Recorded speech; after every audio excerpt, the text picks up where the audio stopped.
Ở trong ngày những nhưng mà tôi ca nằm là install dùng từ chứ tầm mình install nhưng đã tra ca vi âm nè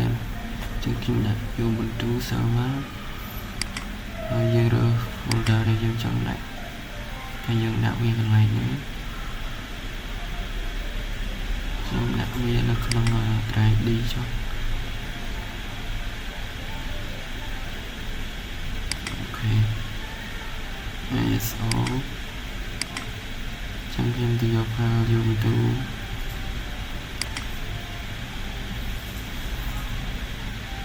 action man sẽ tốt thì dưới ngoài file ISO với cháu chương trình chứng này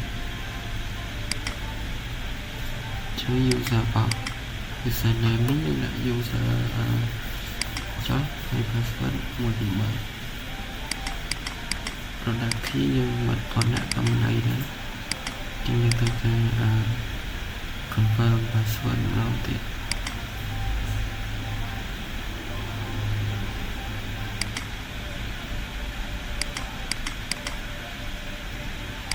chân chúng ta install cơ chúng ta lại đáng do dùng memory CPU để dùng sẽ chúng nhầm vào memory vị trí CPU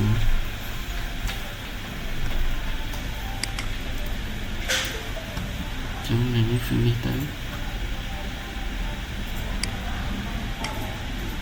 ok chúng ta bài hát chứng nhân thực cái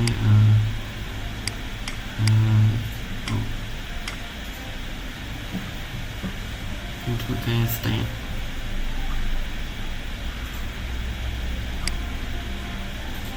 bên em cũng còn là nó chứng nhân sâu với nó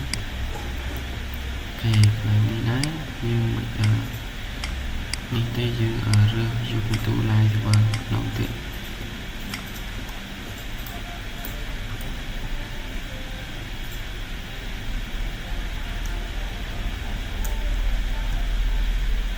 thì chúng bên số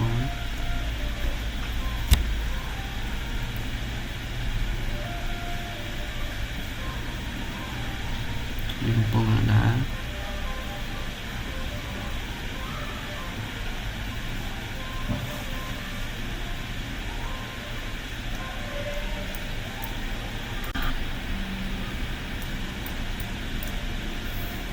như cha mình đã rồi bây giờ có pancake bây giờ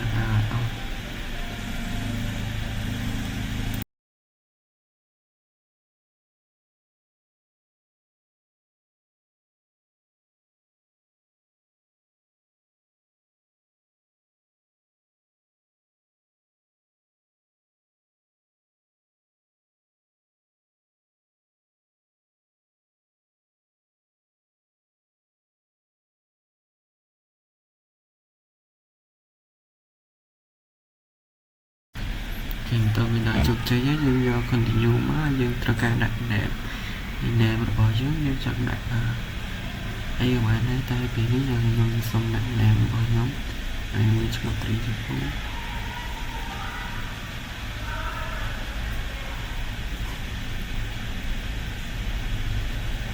rồi sẽ bị ném sẽ vừa ném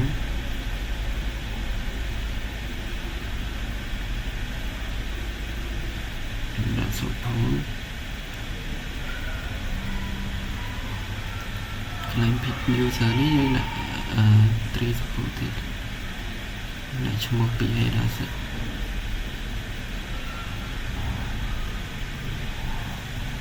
chụp password trong như đã password trongนี้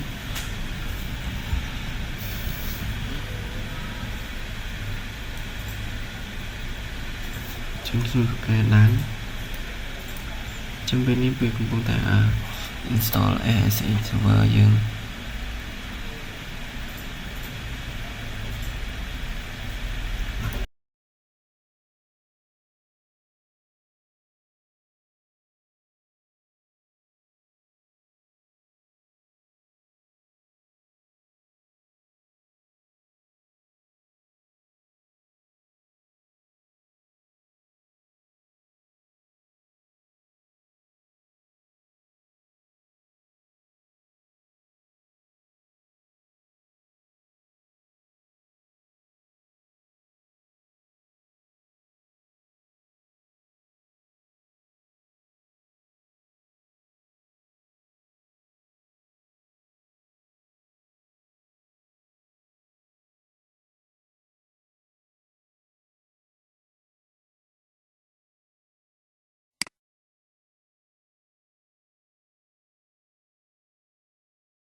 Okay, bên này về bóng đá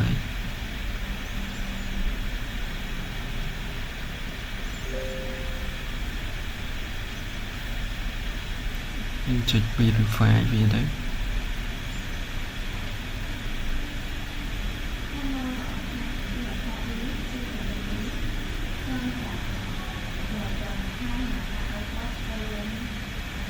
trong preកំពុងតែដោតupdate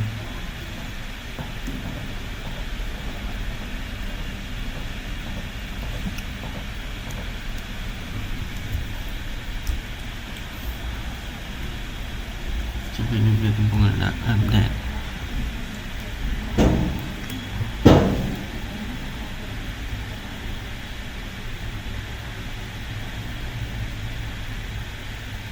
ចឹងយើងរងចាំមើលទៅវានឹង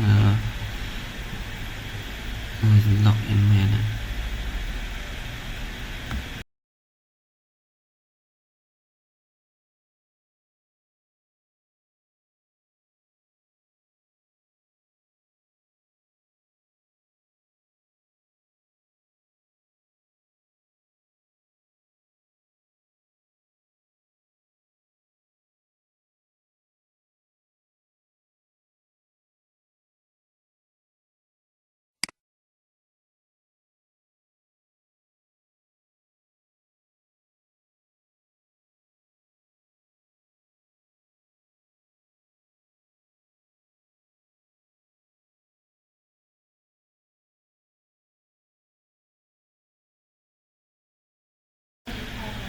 thì bênនេះវា login ចឹងយើងដាក់ user យើងហើយ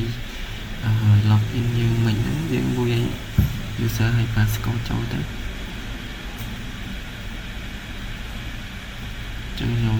ប្រើប្រាស់ command sudo touch etc/c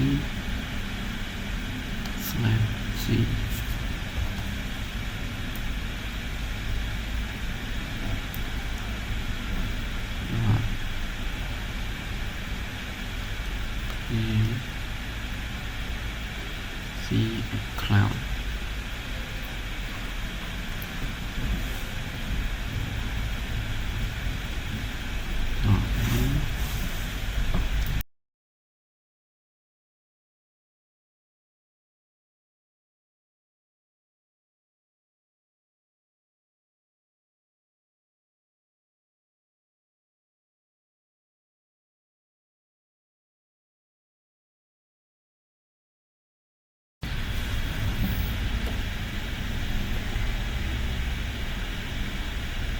ចឹងយើងធ្វើការដើម្បី connect ទៅ cloud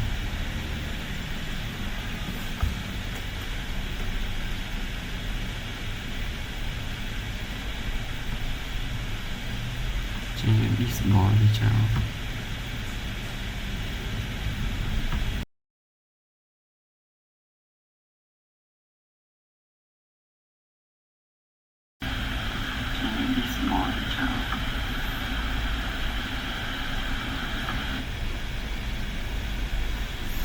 ខ្ញុំប្រើប្រាស់ command sudo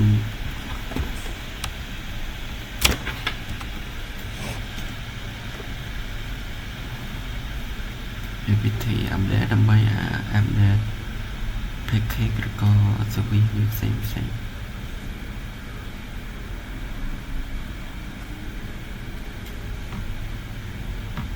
ដើម្បី upgrade package វាចឹងដល់ហើយពេលនេះវាកំពុងដើរ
វាយ pwd ដើម្បីមើលผ่านនៃ directory ចឹងខ្ញុំវាយ sudo shutdown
សរុបគ្រូថ្ងៃនេះខ្ញុំមកធ្វើការបង្ហាញ comment ដូចខ្លះ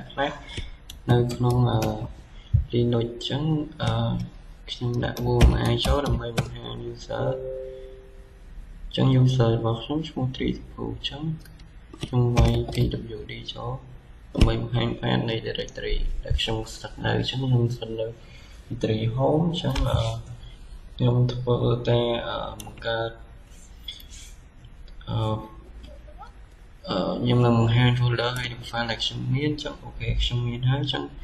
ខ្ញុំធ្វើការបង្កើត folder ថ្មីមួយដែលមានឈ្មោះថា ctech ចាអូខេចឹងខ្ញុំបង្កើត file បានហើយចឹងដែលមាន file ctech 10អូខេចឹងមួយទៀតចូលទៅកាន់ file ដែលជា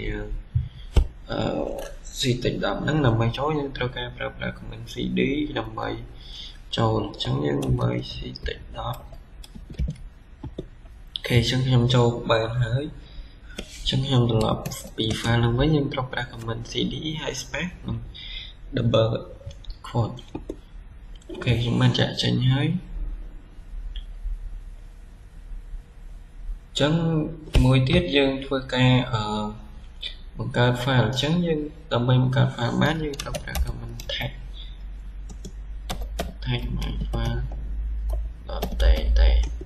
អូខេអញ្ចឹងខ្ញុំបង្កើតបានហើយអញ្ចឹងខ្ញុំនឹង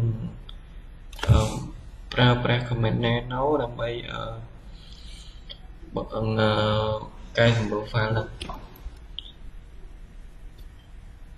អញ្ចឹងខ្ញុំដាក់ cat my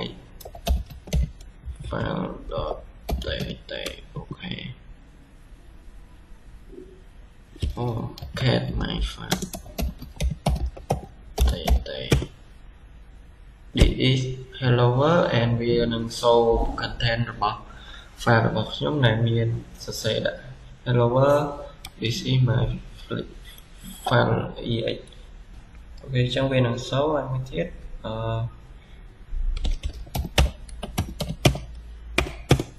យើងប្រើប្រាស់ hostname ស្នាមរបស់ខ្ញុំគឺ 3 support អញ្ចឹងខ្ញុំនឹងបង្ហាញ this usage ថាយើងប្រើដ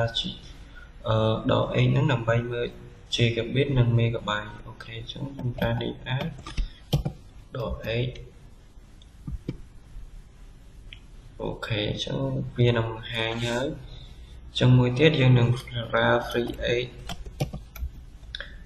នេះដើម្បីបង្ហាញRAM ដែលយើងប្រើប្រាស់អញ្ចឹងខ្ញុំធ្វើការប្រើប្រាស់ comment top ដើម្បីបង្ហាញ process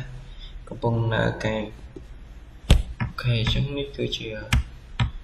វាកំពុងដំណើរការអញ្ចឹងខ្ញុំស្វែងរក LF ដក LH ដើម្បី grab file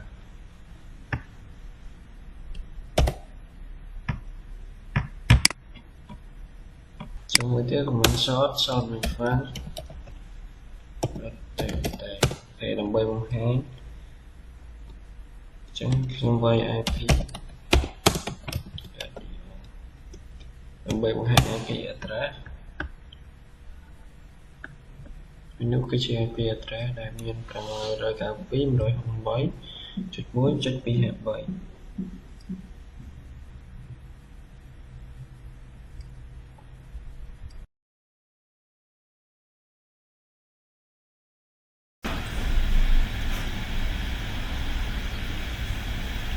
ពេលសួរគ្រូអញ្ចឹងខ្ញុំធ្វើការ log in ទៅកាន់ user ខ្ញុំដែលឈ្មោះ 3school trong password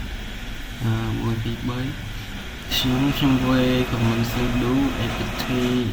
update នេះដើម្បី update ចុះខ្ញុំវាយ password ចូល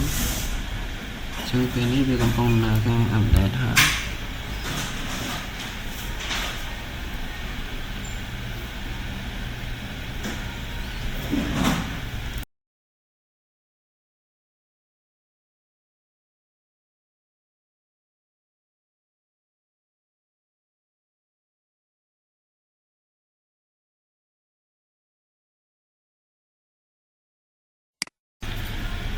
ចឹងខ្ញុំធ្វើការ upgrade package ទាំងអស់ចឹងខ្ញុំប្រាប់ឲ្យខ្ញុំ sudo apt upgrade ដើម្បី upgrade package នៅក្នុង root ដែលវាមិនតន់ឡើង package ថ្មីនឹងលុប package ហើយវាអត់លុប package ចាស់របស់យើងទេ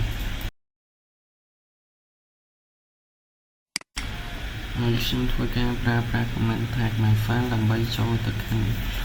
my file តែរបស់ខ្ញុំហើយខ្ញុំប្រើប្រាស់ echo ដើម្បីចូលទៅកាន់ my file របស់ខ្ញុំ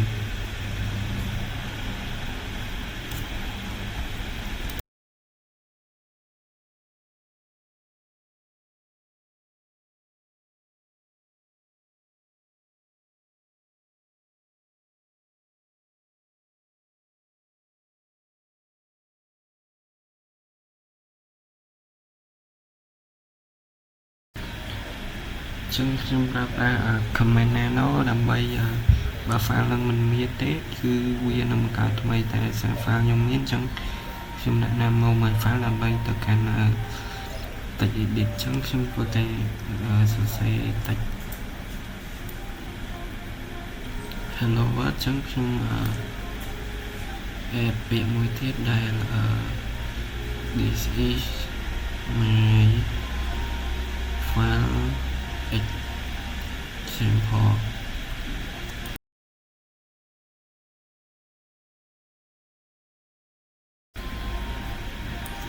ខ្ញុំនឹងវាយពាក្យ echo ដើម្បី add word this is my string ចូល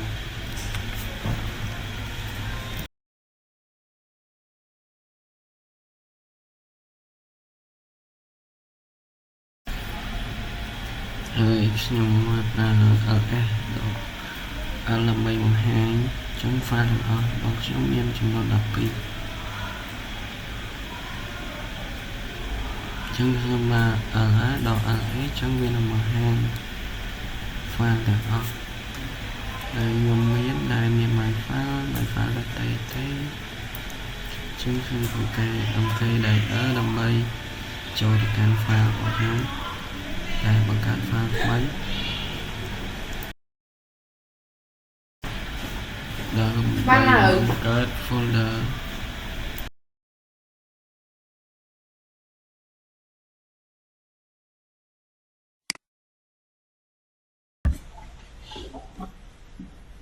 Rồi cô ngày nay đây nhưng mong pra comment ASH chẳng UMI nằm bên một hàng file này thì user cho mỗi ấy trong khi được gửi một hàng directory chắc làសម្រាប់SCP unit comment SCP unit គឺវាបង្ហាញចំនួន core និង architecture ហើយនឹង model ចឹងចំពោះ top វិញគឺវាបង្ហាញ process interactive សិនមកមានដំណើរការអូខេចឹងវាដំណើរការធម្មតាទេតែបើសិនបើវាអត់ដំណើរការយើងត្រូវការប្រើប្រាស់ sudo apt install atop ចឹងខ្ញុំធ្វើការ exit វិញចឹងមួយទៀតខ្ញុំនឹងប្រើប្រាស់ command clear ដើម្បី clear នេះស្រួលមើលចឹងសំពោះ command df.h នេះគឺវានឹងបង្ហាញ disk usage ដែលជា gigabyte និង megabyte ហើយចំនួន free 8នេះវិញ free ដល់ 8នេះវិញវានឹងបង្ហាញ RAM usage ដែលយើងប្រើប្រាស់ចឹងចំណែក PS AUX នេះវិញវានឹងបង្ហាញ process ទាំងអស់ចឹង process AUX មានន័យអក្សរ A មានន័យថា all user អក្សរ U user format ហើយនឹង X background process អូខេចឹងនេះគឺជាវា process ដែលវាបង្ហាញ process ទាំងអស់ដែលខ្ញុំកំពុងដំណើរការចឹងខ្ញុំធ្វើការ clear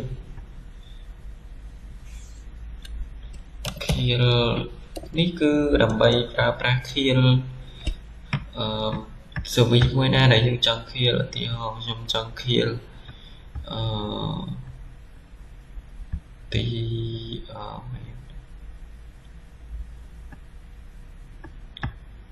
ខ្ញុំចង់ clear លេខ 9 ចឹងខ្ញុំឲ្យលេខ 9 ចឹងចំណែក clear វិញគឺយើងប្រើប្រាស់ command clear ដើម្បី clear service មួយណាដែលយើងចង់ clear ឧទាហរណ៍ខ្ញុំ clear service ដែលមានបញ្ឈប់ ID របស់វាដែល ID វាលេខ 9 និង 1085 ចុះចឹងខ្ញុំនឹងបញ្ឈប់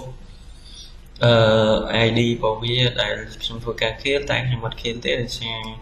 វាអាចធ្វើ system ខ្ញុំ crash ចឹង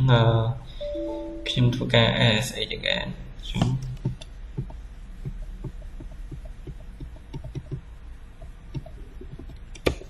ASH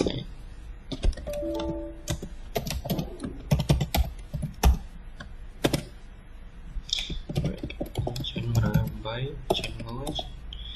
2អូខេចឹងវាចូលហើយហើយមកស្បចូលចឹងខ្ញុំប្រើប្រាស់ command lab អូខេ lab នេះគឺបង្ហាញ disk និង partition អូខេនេះគឺជា disk ហើយនិង partition ខ្ញុំចឹង sudo ខ្ញុំនឹងប្រើប្រាស់ command sudo ls8w អ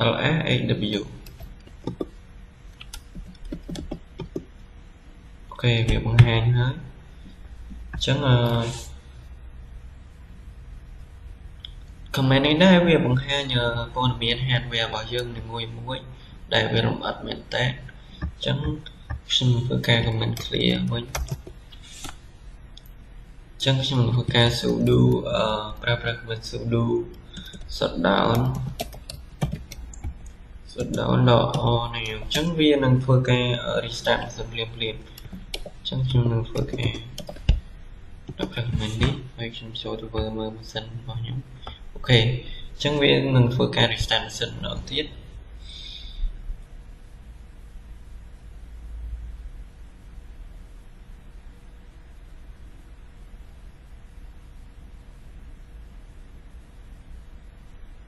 ខ្ញុំធ្វើការ login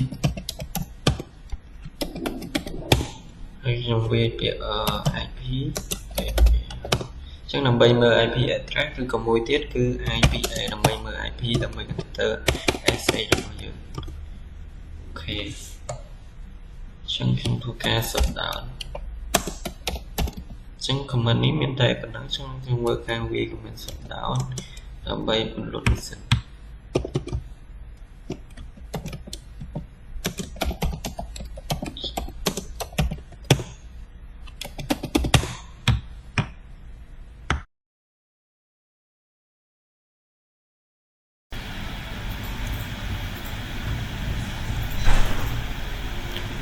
កន្លែងនេះដែរខ្ញុំធ្វើការលុបចូល SH របស់ខ្ញុំចឹងខ្ញុំវាយ comment VMA ដើម្បីបង្ហាញខ្ញុំវាយ comment VMA ដើម្បីបង្ហាញuser របស់ខ្ញុំដែលមានឈ្មោះ Dream Simple ចឹងខ្ញុំបង្កើត directory មួយដែលឈ្មោះ my folder ចឹងដើម្បីបង្កើតវាយើងត្រូវការវាយ mkdir អូខេចឹងខ្ញុំបង្កើតបានជោគជ័យខ្ញុំប្រើប្រាស់ comment RA ដើម្បីបង្ហាញថាវាបង្កើតបានជោគជ័យអត់ហើយយើងធ្វើការបង្កើតមួយទៀត ok su1 su2 su3 ចឹង RA ដើម្បីបង្ហាញចឹងដើម្បីដឹងថា my folder នឹងមានsu1 su2 su3 អត់យើងធ្វើការប្រើប្រាស់ comment mk ដើម្បីចូលដក p ដក project ដើម្បីចូលមើល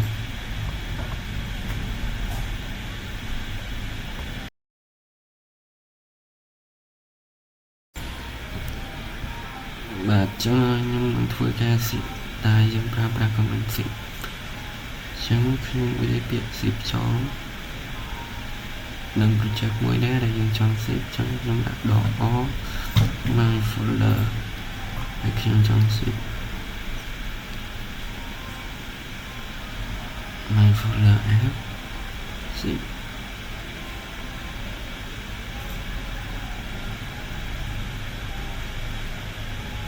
អូខេចឹងពេលនេះវាកំពុងតែ add my folder ដែលវាកំពុងតែ store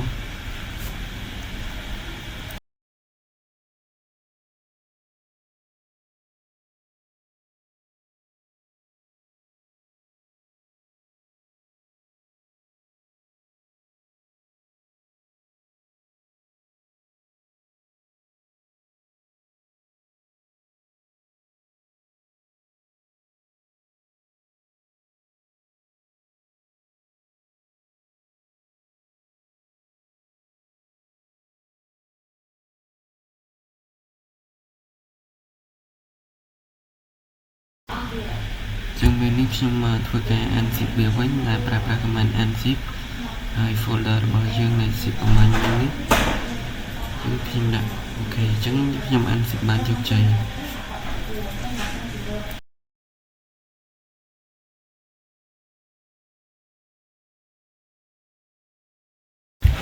ហើយចំពោះzip បានជោគជ័យអូខេចឹងខ្ញុំធ្វើការប្រើប្រាស់ comment តែដក CZVF ចឹង comment នេះដែរយើងប្រើប្រាស់វាដើម្បីបង្កើតឬក៏បង្រួមឬក៏បង្ហាញកំណត់ឈ្មោះចឹងវាប្រើសម្រាប់ backup file និង share file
ចឹងខ្ញុំបាន backup វារួចហើយ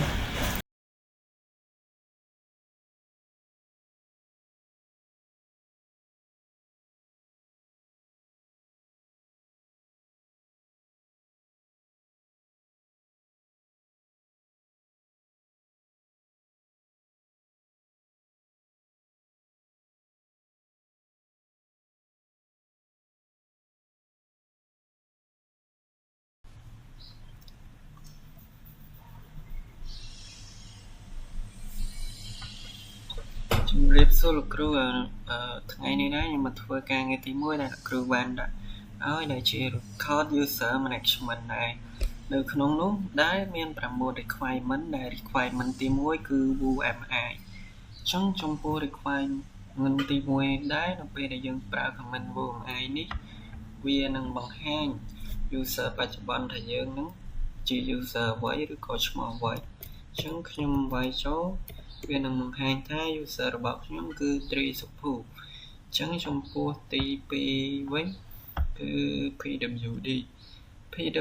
នេះដែរវានឹងធ្វើការបង្ហាញ path នៃ directory ដែលយើងកំពុងស្ថិតនៅចឹងខ្ញុំវាយចូលវានឹងបង្ហាញថា path ក៏ directory ដែលខ្ញុំកំពុងស្ថិតនៅនេះគឺនៅ host និង user ត្រីសុភូចំពោះ requirement ទី3វិញគឺ create user include home and bash script ចឹងនៅក្នុង requirement នេះដែរគេឲ្យយើងបង្កើត user ថ្មីដែលមាន home directory និង bash ឧទាហរណ៍ខ្ញុំបង្កើត user មួយដែលមានឈ្មោះចឹងខ្ញុំវាយ sudo ចូល user add.m.s/bin និង bashខ្ញុំដាក់ user នេះឈ្មោះ ctech ចុះ ctech 1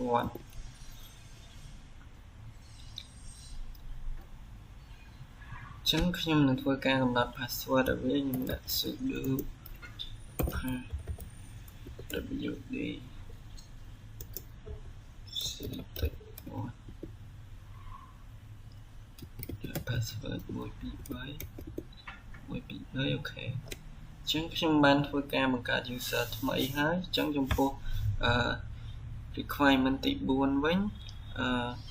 switch ទៅកាន់ user ថ្មីចឹងដើម្បី switch ទៅកាន់ user ថ្មីយើងត្រូវប្រើប្រាស់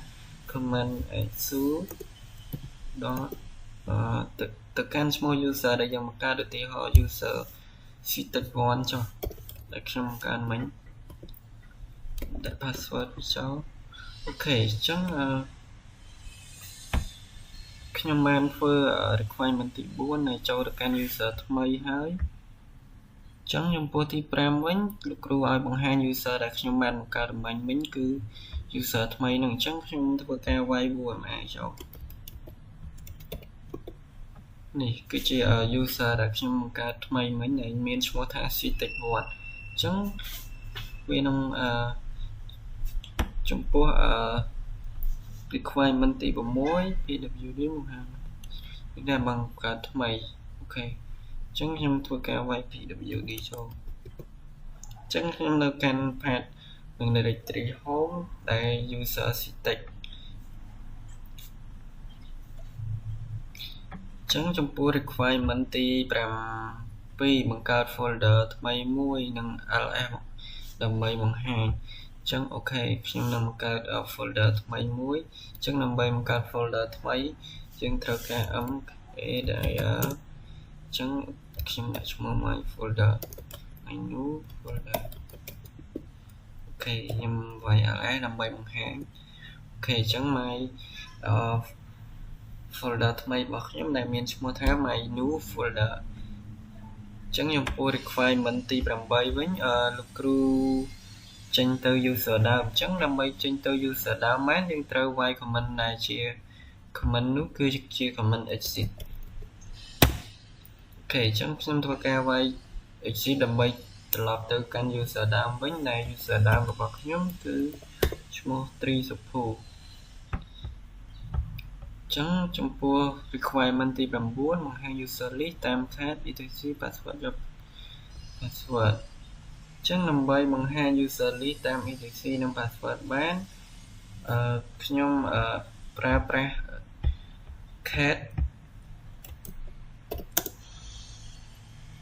A to C pass W D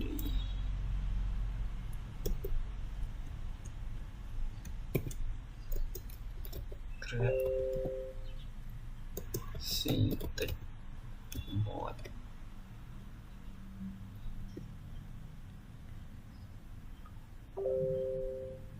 ok chẳng vừa ca pra comment ní nằm anh đồng bay bằng hai user đi nó không system nó bọc nhóm này miền chung ở chỉ cách nó không directory home bin busនេះដាក់ពេញជំរាបសួរលោកគ្រូនិងមិត្តភ័ក្តិអរគ្នាថ្ងៃនេះដែរខ្ញុំធ្វើកិច្ចការ midterm ទី2ដែលមាន6 requirement អញ្ចឹងខ្ញុំធ្វើការ connect ចូល SH អញ្ចឹងចំពោះកិច្ចការទី1វិញrequirement ទី1គឺឲ្យយើងបង្កើត group ដែលមាន3 group ដែលទី1 developer ទី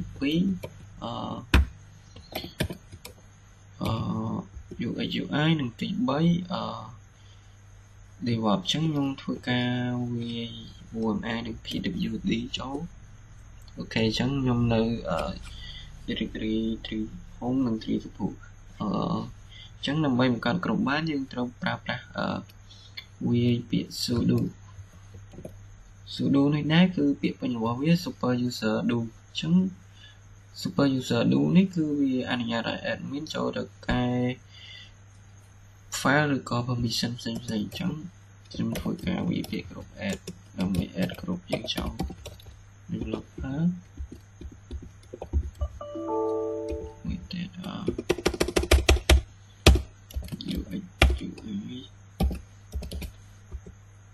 with DevOps អូខេអញ្ចឹងខ្ញុំបង្កើត group បាន3ហើយតែចង់នឹងថា group ហ្នឹងវាមាន odd អញ្ចឹងខ្ញុំធ្វើការ show all group ហ្មងទៅget 10 group click group អូខេអញ្ចឹងដោយសារ group ខ្ញុំមានច្រើនអញ្ចឹងgroup ដែលខ្ញុំបង្កើត3គឺវានៅខាងក្រោមដែលមាន developer UX UI ហើយនឹងDevOps អញ្ចឹងដើម្បីចូលដល់ទី2ដើម្បី delete group developer បានយើងត្រូវការប្រើប្រាស់ command sudo ដដែលអញ្ចឹងយើងប្រើពាក្យ group delete អញ្ចឹង group del developer អញ្ចឹងខ្ញុំត្រូវការ group developer ចោល developer អូខេអញ្ចឹង make sure ថា group ខ្ញុំបាន delete អត់ដោយសារវាអត់សូវមានន័យថាយើងបាន delete អញ្ចឹង make sure ថាយើងបាន delete យើងត្រូវប្រើប្រាស់ command get 10 group អញ្ចឹងខ្ញុំមានពាក្យ group developer ចោលឲ្យងាយស្រួលមើលអូខេអញ្ចឹងវាអត់មាន group developer ទេចំពោះការងារទីrequirement ទី3វិញគឺបង្កើត group developer មកវិញអញ្ចឹងខ្ញុំធ្វើការបង្កើត group developer មកវិញខ្ញុំប្រើប្រាស់ command add developer អូខេអញ្ចឹងខ្ញុំសូម group developer group 10 developer អូខេអញ្ចឹង group developer របស់ខ្ញុំបានបង្កើតមកវិញហើយអញ្ចឹងចំពោះទី4វិញគឺ create file solely ដើម្បី solely បានយើងត្រូវប្រើប្រាស់ command get 10បង្ហាញ group ទាំងអស់ដែលវាពាក់ព័ន្ធអញ្ចឹងពាក់ព័ន្ធវាមាន3 group អញ្ចឹងខ្ញុំវា get 10 group grab .a developer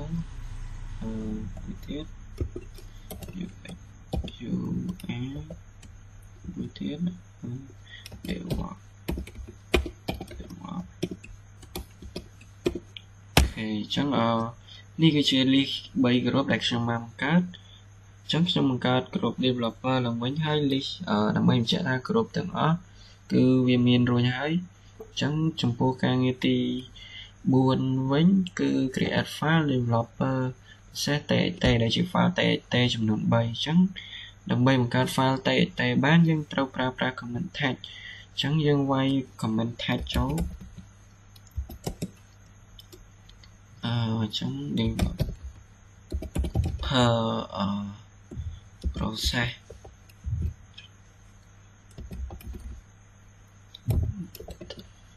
តែហើយមួយទៀតUA process not តែមួយទៀតdevelop PA process ដល់តែអូខេអញ្ចឹងខ្ញុំនឹងធ្វើការបង្ហាញfile ទាំងអស់ដែលខ្ញុំបង្កើតអញ្ចឹងខ្ញុំប្រើប្រាស់ command L ដល់ F អញ្ចឹងដើម្បីងាយស្រួលមើលខ្ញុំប្រើប្រាស់ផ្កាយដល់តែអូខេអញ្ចឹងនេះគឺជាក្រុមដែលខ្ញុំfile ដែលខ្ញុំបង្កើតដែលជា file ពិសេសដែលជា mp3 file ដែលវាមាន OW នេះដែរគឺជា permission នៃ file នីមួយអញ្ចឹង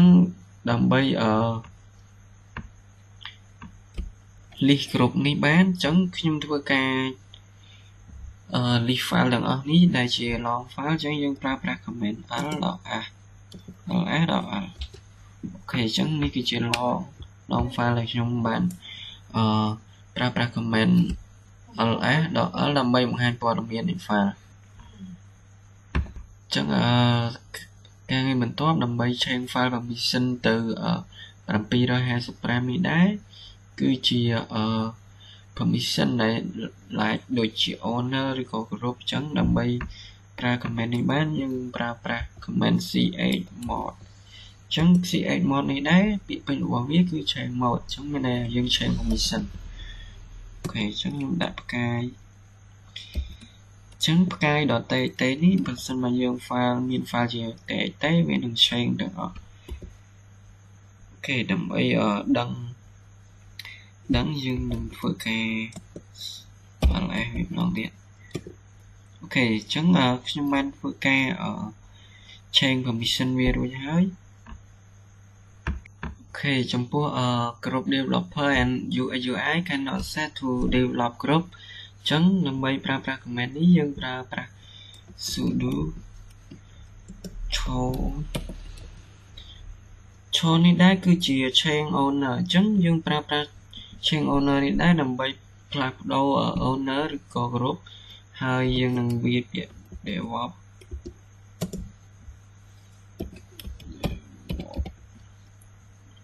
DevOps មានន័យថាប្ដូរ group ទៅជា DevOps អញ្ចឹងយើងវាយពាក្យថា DevOps ពីក្រោយទៀតមក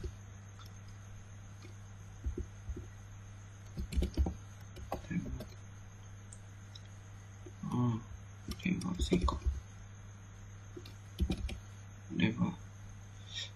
process តែអូខេខ្ញុំធ្វើការឡងតាច់អូខេអញ្ចឹង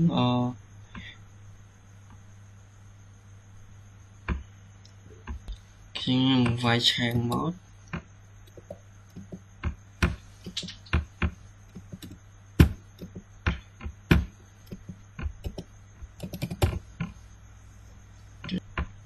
ចឹងវាយ C mode រចិត្ត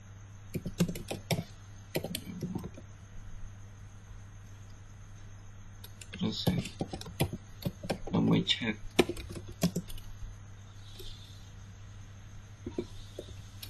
តែអូ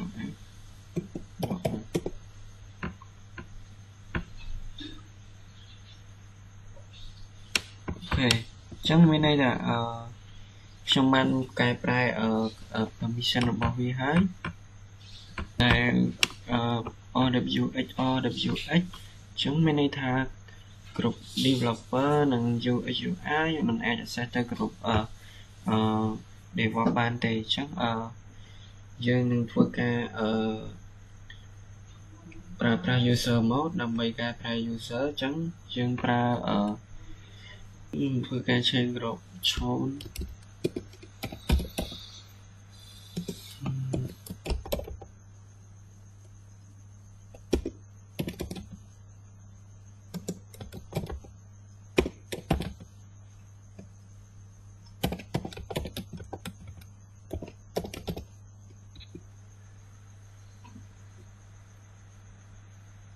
ពេលចឹងខ្ញុំ set permission វាជា mode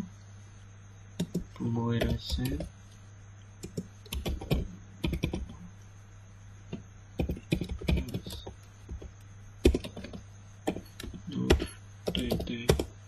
អូខេអញ្ចឹងខ្ញុំទៅធ្វើការ list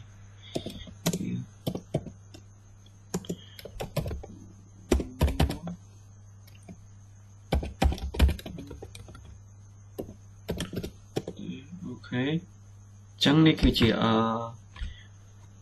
permission ដែលខ្ញុំបានកំណត់ដែលវាមានអញ្ចឹងខ្ញុំនឹងធ្វើការ check permission អញ្ចឹងវានឹង output ដែលជា rw.o អញ្ចឹងមានន័យ permission អញ្ចឹងខ្ញុំនឹងធ្វើការ test អូខេបន្ទាប់ពីយើងធ្វើការ add user ហើយយើងនឹងធ្វើការ log ទៅកាន់ user ដែលជា user developer និង user UI តើវាអាច access បានឬទេអញ្ចឹងយើងនឹងធ្វើការ switch user ទៅកាន់ user UX UI អញ្ចឹងខ្ញុំឲ្យ password ចូលអញ្ចឹងខ្ញុំនឹងធ្វើការ log អញ្ចឹងនឹងថាវាចូល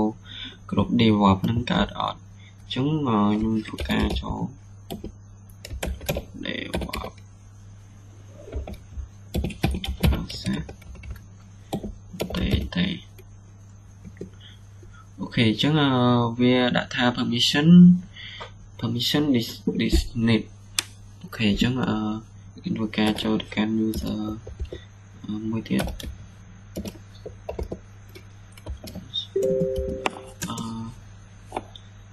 user dev1 អូខេអញ្ចឹងខ្ញុំនឹងធ្វើការ y comment ចូលអញ្ចឹងថាវា access បានអត់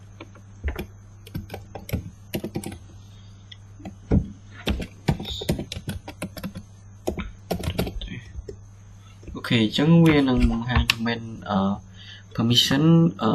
dismiss ដូចគ្នាអញ្ចឹងគ្រប់នេះហើយនឹងគ្រប់ L1 មិនអាច access បានទេ